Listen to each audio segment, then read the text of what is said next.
Di dalam kitab Ad-Da'u Dawa, beliau menukilkan ucapan ulama salaf yang hendaknya menjadi tamparan buat kita semua ya.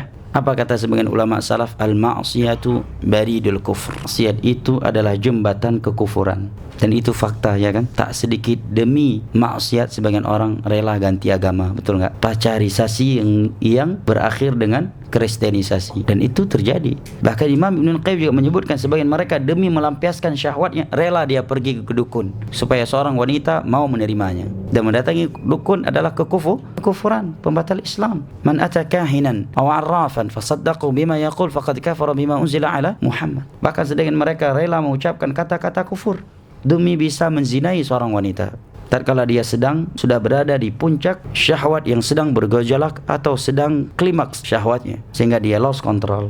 Fitnatu asyahwat. Nah, bahkan pernah diceritakan oleh, jika saya nggak salah ingat, 2008 oleh Syekh Abdullah Al-Bukhari, salah satu dosen hadis Jami'ah Islamiyah Al-Madinah hari ini, bahwa ada seseorang di suatu tempat yang sangat suci di musim haji atau musim umrah digoda oleh wanita Syiah. Ketika dia sudah tergoda dan sudah masuk ke kamar mereka, ketika dia ingin melakukan perzinahan dengan mereka syaratkan untuk mencela Abu Bakar, mencela Aisyah dan beberapa sahabat yang lainnya. Maka dia pun melakukannya untuk bisa menzinai mereka. Kemudian dia menceritakan sendiri kepada seorang syekh, dan syekh tersebut di dalam masjid tersebut menangis ketika mendengar ucapan tersebut. Dan tetapi yang namanya dosa sebesar apapun dan sebanyak buih di lautan sekalipun, jika seorang bertobat dengan hati yang jujur, maka Allah menerimanya.